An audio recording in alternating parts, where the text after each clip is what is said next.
On the night of April 14th, 1865, a man walked into Ford's Theater, pulled out a single-shot Derringer, and changed the course of American history forever. You know that story. Everybody knows that story. But here's the part that will make your jaw drop. Abraham Lincoln was not supposed to be the only one who died that night. At the exact same moment John Wilkes Booth squeezed that trigger in the presidential box, two other men were supposed to be committing murder on the other side of Washington, D.C. 3 assassinations, one night. One coordinated strike designed to decapitate the entire United States government in a single, perfectly synchronized blow. And here is the truly terrifying part. It almost worked. Think about that for a second. We are not talking about a lone gunman with a grudge. We are talking about a carefully organized conspiracy, months in the making, with multiple operatives, multiple targets, and a plan so audacious it sounds like something ripped straight out of a political thriller. The kind of thing you assume could never actually happen in real life. Except it did. Or rather, it almost did. Today we are going to pull back the curtain on one of the most consequential and most misunderstood nights in all of American history. You have been told this was the story of one crazed actor who shot a president. By the time we are done here, you are going to understand that it was something far darker, far more calculated, and far more dangerous than anything your history teacher ever told you. Buckle up, because this story goes deep. Let us start at the very beginning, with the man at the center of it all, John Wilkes Booth. Say that name, and most people picture a shadowy villain, a footnote in a tragedy, a man defined entirely by one terrible act. But that is a lazy way to look at him, and honestly, it misses the entire story. Because Booth was not a nobody. He was not a failure lurking on the fringes of society. He was, by every measure, one of the most famous and celebrated men in America at the time he pulled that trigger. Born in 1838 in Bel Air, Maryland, Booth came from theatrical royalty. His father, Junius Brutus Booth, was considered one of the greatest stage actors of his generation, a larger-than-life figure who could fill theaters across the country. His older brother, Edwin Booth, was already becoming a legend in his own right, widely regarded as the finest Shakespearean actor America had ever produced. John Wilkes Booth grew up in that shadow, and rather than crumble beneath it, he carved out his own blazing identity on the American stage. He was magnetic. He had dark, almost impossibly handsome features, sharp cheekbones, thick black hair, and eyes that people described as luminous and hypnotic. Women adored him, men admired him, audiences went wild for him. By his late 20s, John Wilkes Booth was pulling in something close to $20,000 a year from his acting career, which, in the 1860s, was an absolutely staggering sum of money. He was famous, from Boston to New Orleans. He was beloved. He could have coasted on that fame for the rest of his life, playing Shakespeare in packed theaters, collecting adoring reviews, and living very, very comfortably. So why in the world did he throw all of that away? Why did a man at the peak of his career, with everything to lose, decide to become an assassin? The answer lies in something that burned inside Booth far more intensely than any ambition for the stage. A fierce, consuming, almost religious devotion to the Confederate cause and to the social order of the antebellum South. Booth grew up in Maryland, a border state, and though his family owned no large plantation, he absorbed the ideology of Southern aristocracy like oxygen. He believed, with total and terrifying sincerity, that slavery was a natural and God-given institution. He believed that Abraham Lincoln was a tyrant, a dictator who had destroyed the constitutional fabric of the Republic. He believed that the South was fighting a righteous war and that Lincoln was the single most evil man in American public life. These were not passing opinions. They were the convictions of a fanatic. As the Civil War ground on through 1863 and 64, and as it became increasingly clear that the Confederacy was losing, something inside Booth began to snap. He watched Confederate armies retreat. He watched Southern cities fall. He watched the institution he revered begin to crumble, and he became convinced that one man, Abraham Lincoln, was personally responsible for destroying everything he held sacred. That conviction did not make him reach for a gun immediately. First, it made him reach for something considerably more elaborate, a kidnapping plan. That is right. Before Booth ever thought about assassination, he spent months planning to kidnap the President of the United States. The original scheme, which Booth hatched sometime in late 1864, was to abduct Lincoln while the president was traveling by carriage, spirit him south across the Potomac River into Confederate territory, and then use him as a bargaining chip to force the Union to exchange Confederate prisoners of war. In Booth's mind, this was a masterstroke, a single bold action that could reverse the entire tide of the war by flooding Southern armies with tens of thousands of experienced soldiers who had been languishing in prison camps. To pull this off, Booth did not work alone. He recruited a small network of conspirators, men he chose carefully and personally, each one bound to him by ideology, loyalty, or desperation. There was Samuel Arnold, a former Confederate soldier who had grown up with Booth and who brought a soldier's practical thinking to the group. There was Michael O'Loughlin, another childhood friend of Booth's from Baltimore, quiet and cautious. There was John Surratt, a young Confederate courier and spy, lean and clever, who knew the back roads of Maryland like the back of his hand. There was Lewis Powell, and you need to understand who Lewis Powell was, because he becomes absolutely central to everything that follows.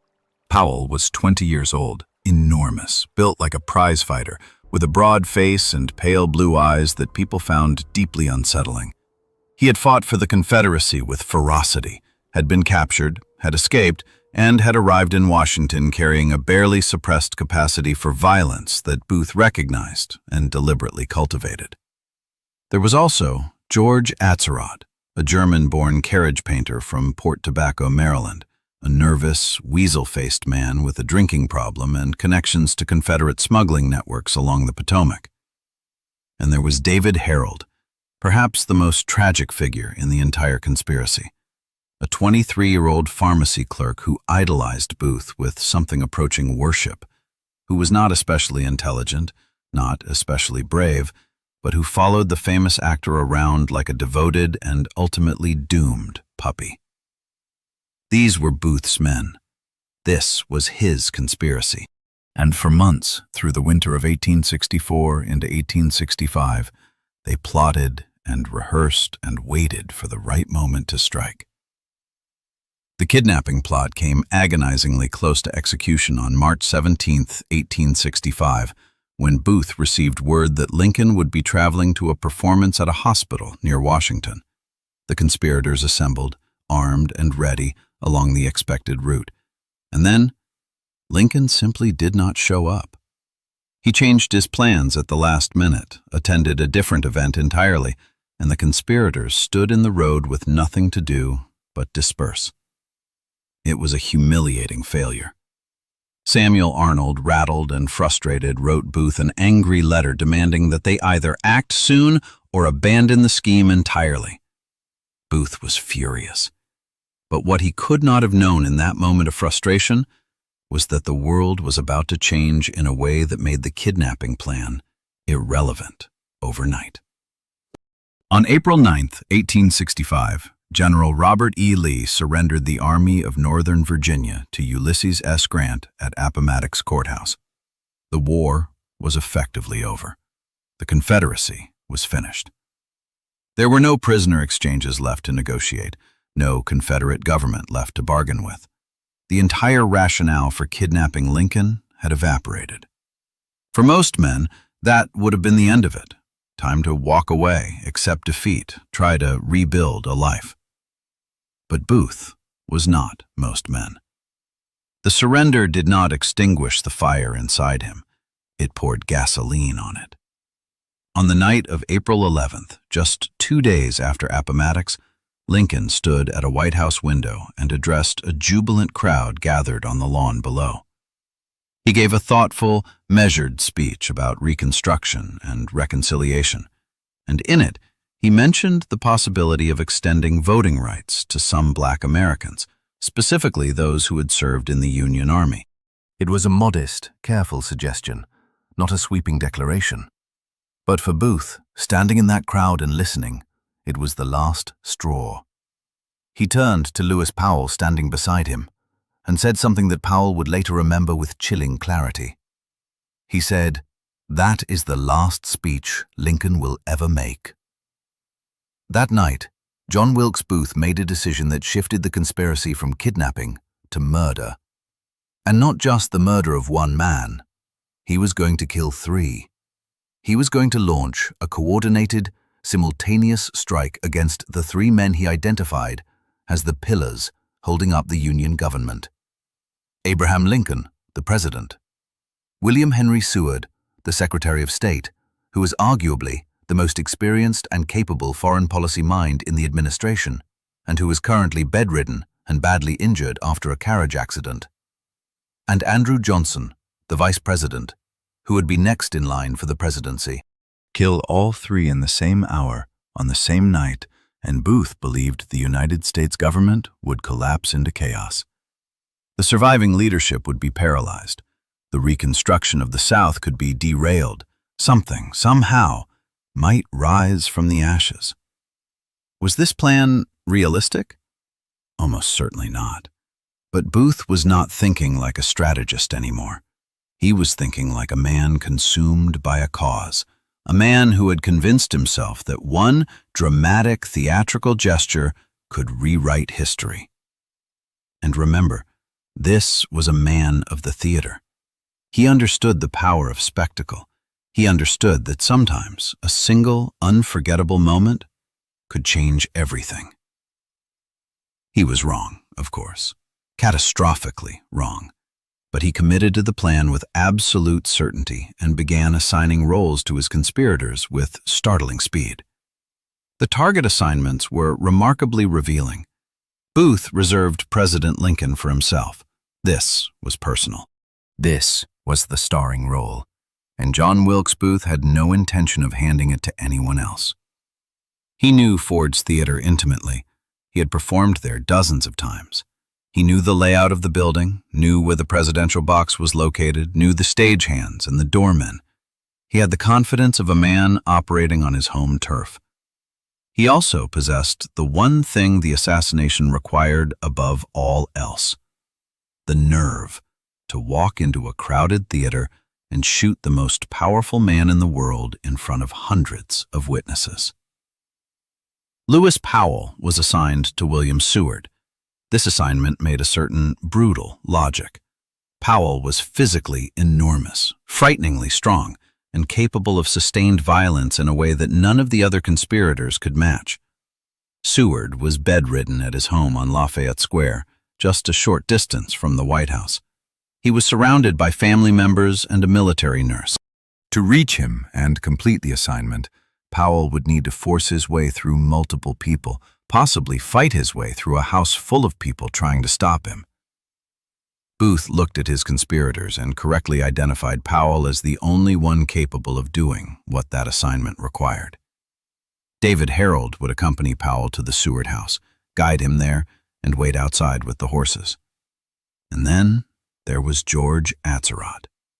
Nervous, hesitant, unreliable George Atzerodt, who was handed the assignment of killing the vice president, Andrew Johnson, who was staying at the Kirkwood House Hotel just a few blocks from Ford's Theater. This assignment should, on paper, have been the simplest of the 3. Johnson was alone, unguarded, staying in a hotel room with minimal security. All Atzerodt had to do was knock on the door and pull a trigger. But the moment Booth explained the full scope of the plan to Atzerodt, the German carriage painter began to panic. He had signed up for a kidnapping. He had never agreed to murder. He told Booth he wanted out, Booth reportedly threatened him, told him he was already implicated in the conspiracy and that walking away was not an option. Atzerodt, terrified and trapped, agreed to go through with it. Or so Booth believed. Now let us pause right here for a moment and really absorb what Booth had assembled. He had one supremely capable, supremely confident killer himself targeting the president. He had one genuinely dangerous and violence-ready operative, Powell, targeting the Secretary of State. And he had one deeply reluctant, fundamentally unreliable alcoholic carriage painter targeting the vice president. The entire plan hinged on all three men acting at the same moment with equal resolve and equal courage. Does that sound like a solid conspiracy to you? Because it should not. But at this point, Booth was too far gone to see the cracks in his own plan. The night of April 14th moved quickly. Booth spent the day making his preparations with an almost eerie calm. He visited Ford's Theater in the morning and learned that both Lincoln and General Ulysses S. Grant would be attending that evening's performance of Our American Cousin. He must have felt the universe conspiring on his behalf. He made arrangements at a stable behind the theater for a horse he would use to escape. He visited the Kirkwood House Hotel and left a card at the front desk for the room of Vice President Andrew Johnson. It read simply, with his name and the words, "Do not wish to disturb you. Are you at home?" Historians have puzzled over this card for 150 years. Was it a reconnaissance note? A taunt? A way of establishing that Johnson was present? Whatever its purpose, it was found and would later become a deeply problematic piece of evidence. In the afternoon, Booth gathered his conspirators one final time. He told them the action would happen at 10:15 that night. All three strikes were to happen simultaneously. He was precise about the timing, and he was absolutely serious about it. Then each man went off to prepare in his own way. Booth went to a saloon and drank. Powell sharpened himself into readiness with the focused quiet of a man who had been to war. And Atzerodt wandered from bar to bar, drinking heavily, working himself not toward courage, but away from it. Inside Ford's Theater that evening, the audience was in a giddy mood. The war was over. Lincoln was alive and in good health, sitting in his box with his wife Mary and two guests, Major Henry Rathbone and his fiancée, Clara Harris. Lincoln himself was reportedly tired but content. He had dreamed of water the night before, a dream he associated with good news. He had endured 4 years of the most crushing weight any American president had ever carried, and now, finally, it felt as though the weight was beginning to lift. He laughed at the comedy on the stage below. He held Mary's hand. He was, in those last peaceful minutes, simply a man enjoying an evening out. At roughly 10 minutes past 10, John Wilkes Booth entered the theater through the front door, made his way up to the dress circle, and approached the door to the outer passageway leading to the presidential box. The door should have had a guard posted directly outside it. There was no guard. The presidential bodyguard assigned to that post, a Washington policeman named John Frederick Parker, had apparently wandered away from his duty and was almost certainly drinking at a nearby saloon during the performance. Parker's dereliction of duty is one of the most consequential acts of negligence in American history, and it is, remarkably, a detail that gets glossed over in most tellings of this story. Booth slipped through the unguarded door, moved silently down the narrow passageway, and paused at the inner door to the presidential box. On the stage below, actress Laura Keene delivered her lines. The audience laughed. The noise of the play covered everything. Booth peered through a small hole that he himself had bored into the door earlier that day, a detail so chillingly premeditated that it still sends a cold feeling down the spine when you think about it. He could see Lincoln in the rocking chair, leaning slightly forward, watching the stage. He waited for a specific line in the play, one he knew from memory would generate the biggest laugh of the evening, a laugh loud enough to mask the sound of a gunshot. and then he opened the door and stepped inside. The single-shot Philadelphia Derringer was already in his hand. It was a small weapon, almost elegant, the size of a large pocket watch, but at close range it was absolutely lethal. Booth raised it and fired it into the back of Abraham Lincoln's head, just behind the left ear, from a distance of less than 3 feet. Major Rathbone lunged at Booth immediately. Booth slashed him deeply across the arm with a hunting knife, vaulted over the railing of the box, dropped down to the stage below, caught his spur on a decorative bunting as he fell, and fractured the small bone above his left ankle as he landed on the stage boards. He still managed to stand, to face the audience, and in classic Booth fashion, to deliver a line. Accounts differ on exactly what he said, whether it was sic semper tyrannis, the Virginia state motto meaning thus always to tyrants, or something else entirely. But he said something, because he was an actor, and even in that moment he was performing for the crowd. Then he ran. At that exact same moment, less than a mile away, Lewis Powell was enacting a scene so brutal and so chaotic that it defies easy description. Powell had ridden to the Seward house on Lafayette Square, with David Herold waiting outside, holding horses. Powell knocked at the front door carrying a package and told the black servant who answered that he had medicine from Seward's doctor and had been instructed to deliver it personally. The servant, William Bell, was suspicious, but eventually allowed Powell upstairs. On the second-floor landing, Seward's son Frederick challenged Powell and refused to let him pass. Powell smashed Frederick Seward across the skull with his pistol, with enough force to fracture his skull and send him crashing to the floor, unconscious. Then Powell burst into the darkened bedroom where William Henry Seward lay in bed, his neck and jaw immobilized and a metal splint from his carriage accident.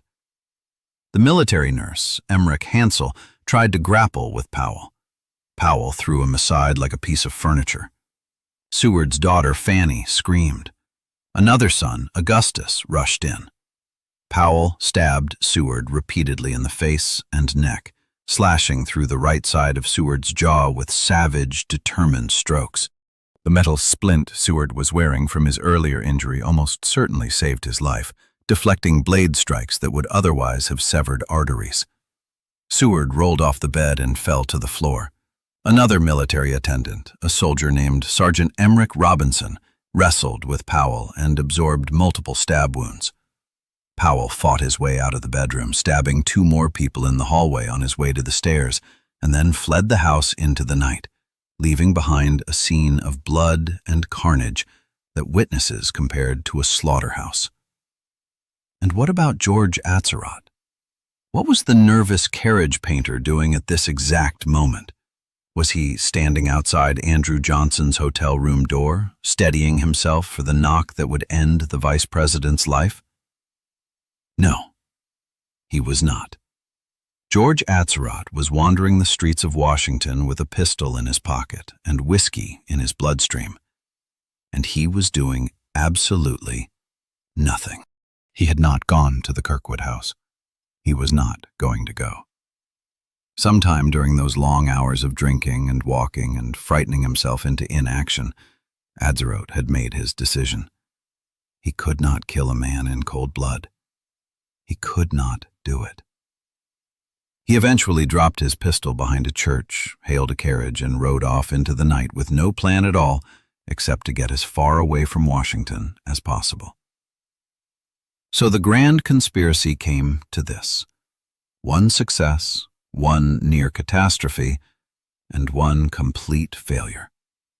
Lincoln was shot and would die early the following morning at 7:22, never regaining consciousness, having spent his final hours lying diagonally in a too-short bed in a boarding house across the street from the theater, surrounded by his cabinet members and family, while doctors stood helplessly by.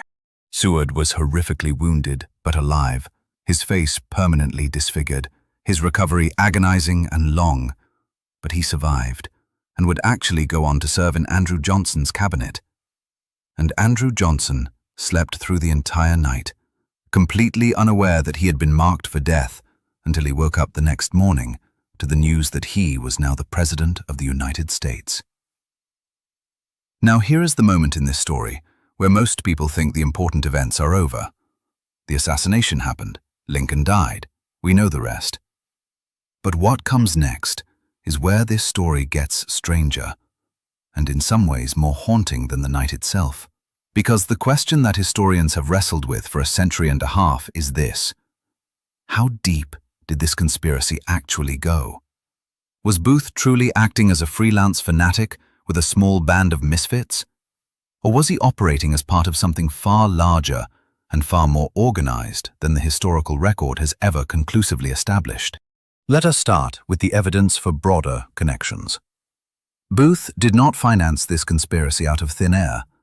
He spent significant money over those months of planning, money on horses, weapons, safe houses, travel, and the cultivation of his network. His acting income was good, but the expenses were substantial. Where did all of it come from?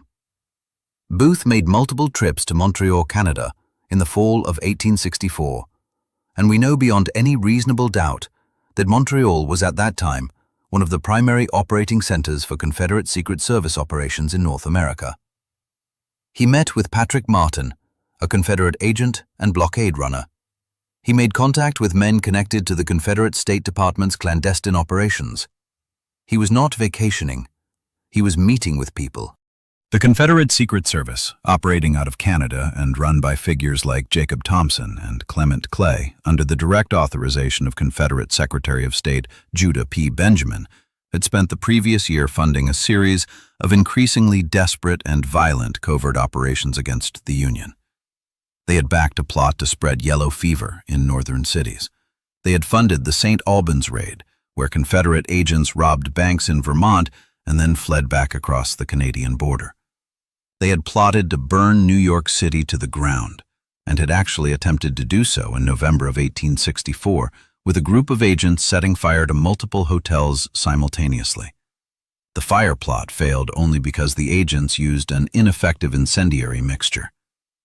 This was not a Confederate leadership that shrank from terrorism or assassination as tools of war. So did Confederate leadership in Richmond or in Canada directly order the assassination of Abraham Lincoln? This is the question that the military tribunal, which tried the surviving conspirators in 1865, was designed in part to answer. Secretary of War Edwin Stanton and Judge Advocate Joseph Holt presented evidence before the tribunal that they claimed directly implicated Jefferson Davis and the Confederate leadership in ordering the plot. But much of that evidence was disputed. Some of it was demonstrably fabricated, and the prosecutorial overreach ultimately muddied the historical waters so badly that we have never been able to see the full picture clearly. What we do know is this: John Wilkes Booth was not operating in complete isolation from Confederate intelligence networks. Whether he received explicit orders or simply inspiration and tacit support from those networks is a question that may never be definitively answered. And that ambiguity is itself one of the most disturbing aspects of the entire story, because it means we still do not fully know what we are looking at when we look at the night of April 14th, 1865. We do not know if this was the act of one charismatic fanatic who recruited a handful of followers, or whether it was the visible tip of a much larger and more deliberate iceberg. Now let us talk about the manhunt, because the escape and capture of John Wilkes Booth is one of the most dramatic 12-day pursuits in American history, and it is a story that deserves far more attention than it usually gets. Booth rode south from Washington that night on a horse he had had waiting behind the theater, his fractured ankles screaming with pain at every stride. Harold caught up with him on the road south of the city. The two men crossed the Navy Yard Bridge over the Anacostia River, and here is something extraordinary. The soldier guarding the bridge let them cross. He let them cross despite the fact that military regulations required no one to pass after 9 in the evening without authorization. Both men gave their real names. The soldier, Silas Cobb, simply waved them through. It is a detail that conspiracy theorists have seized on for 150 years, and while the most likely explanation is simple negligence, It is the kind of coincidence that accumulates in this story until it starts to feel like something more. Booth and Herold rode south through the darkness of southern Maryland on roads that John Surratt had scouted for them months earlier during the kidnapping planning phase. At around 4 in the morning, they arrived at the home of Dr. Samuel Mudd, a country physician in Charles County, Maryland, who had been previously introduced to Booth and who now set Booth's fractured ankle and allowed the two men to sleep at his house for most of the following day. Mudd later claimed he did not recognize Booth and had no idea that the man whose leg he was setting had just shot the president. Whether or not this is true has been the subject of intense historical debate ever since.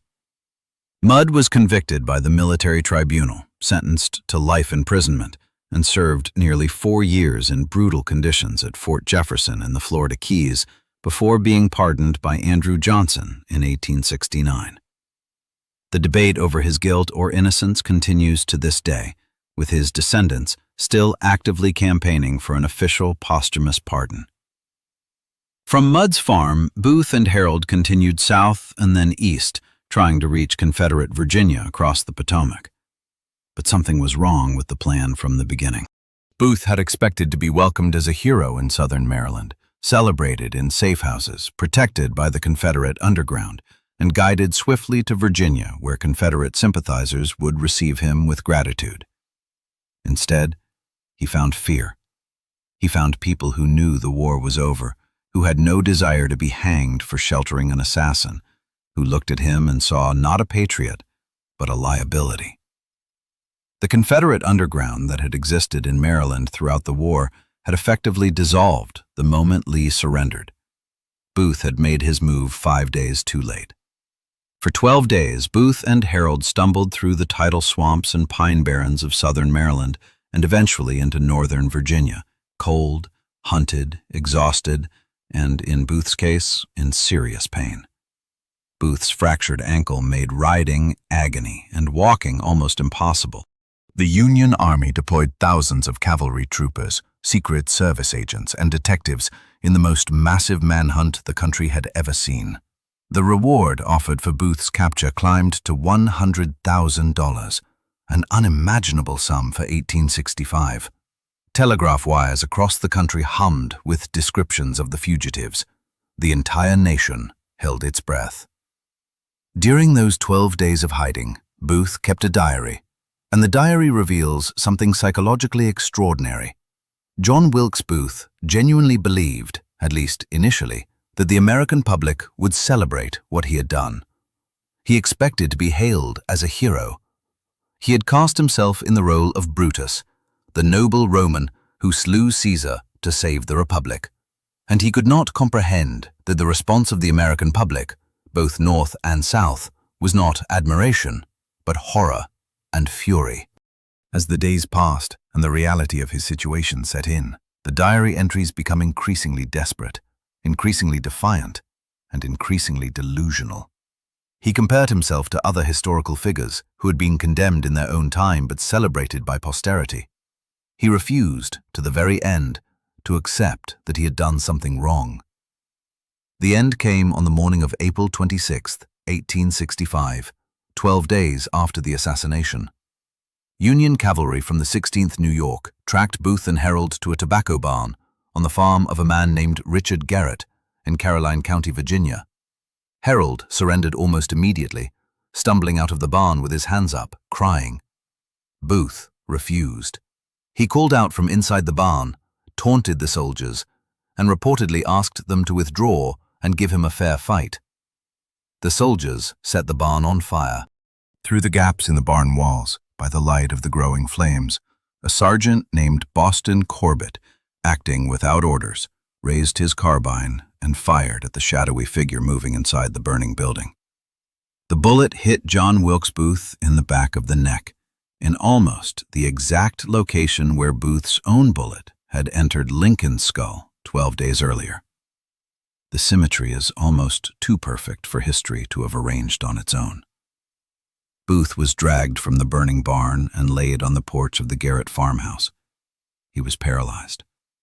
He lingered for several hours, unable to move, unable to speak properly, while soldiers and officers gathered around him. He asked one of them to lift his hands so he could look at them. He looked at them for a long moment.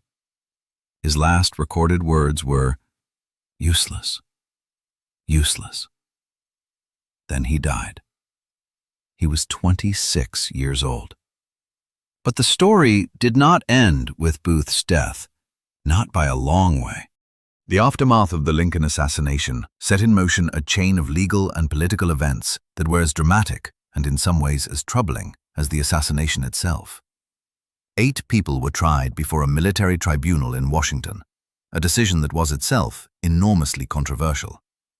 The use of a military court rather than a civilian jury was challenged by legal scholars immediately and has been challenged ever since. The defendants had no right to appeal to civilian courts under the tribunal's rules, and the proceedings moved with a speed that made careful deliberation essentially impossible. The 8 defendants were Lewis Powell, George Atzerodt, David Herold, Samuel Arnold, Michael O'Loughlin, Edmund Spangler, Dr. Samuel Mudd, and Mary Surratt. Mary Surratt was the 52-year-old widowed mother of John Surratt and the owner of the boarding house where much of the conspiracy's planning had taken place. Her inclusion in the trial was, from the very beginning, the most controversial element of the entire proceedings.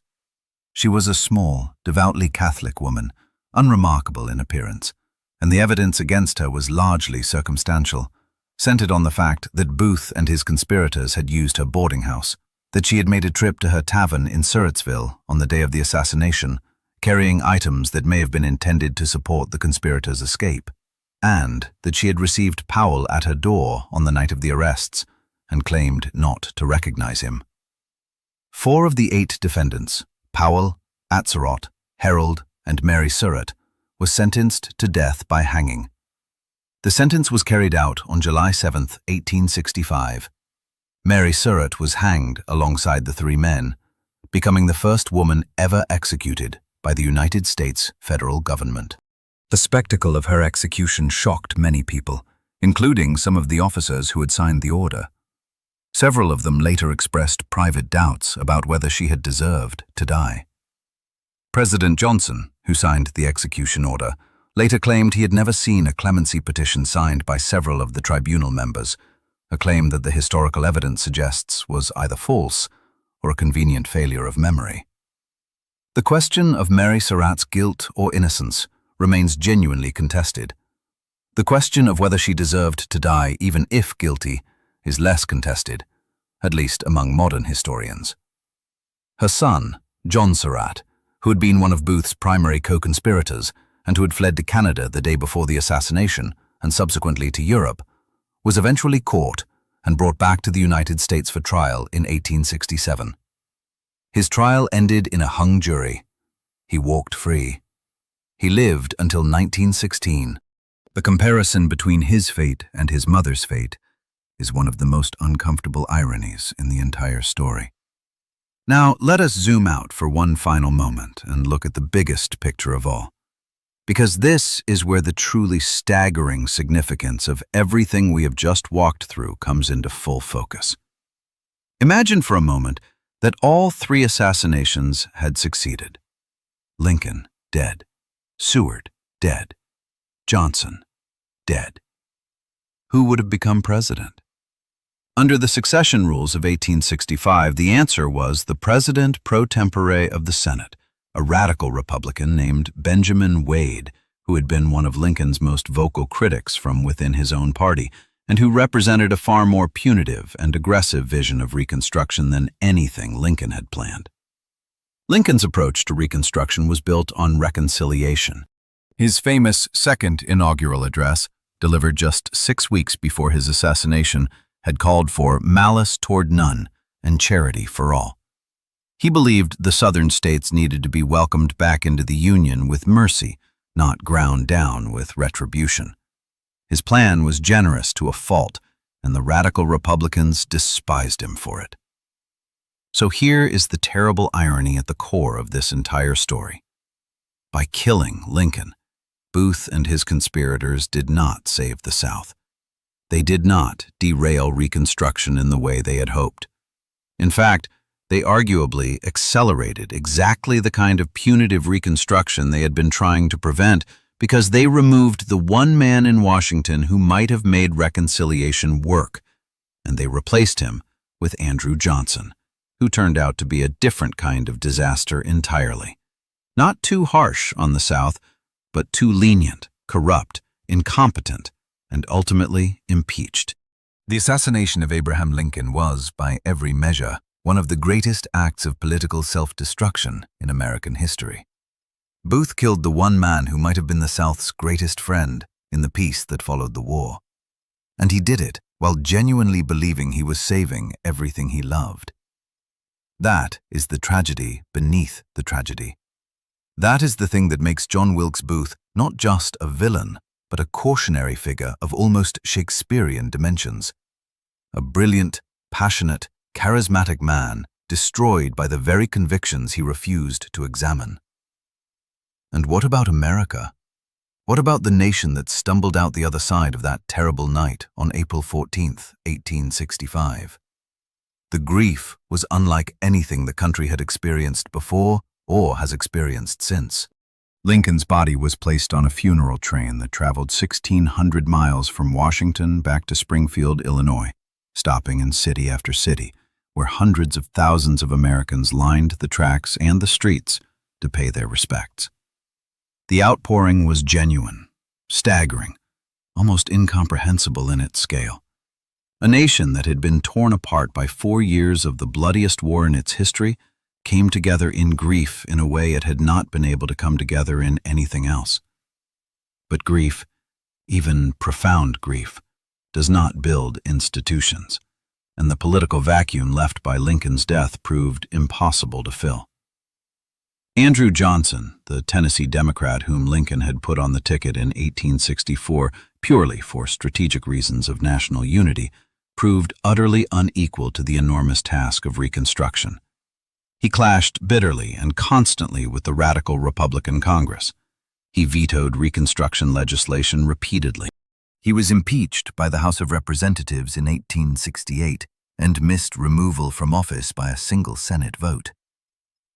The Reconstruction era that followed was a complex, contested, and ultimately failed experiment in American democracy, shaped as much by Lincoln's absence as by any of the decisions that were actually made. So think about everything we have.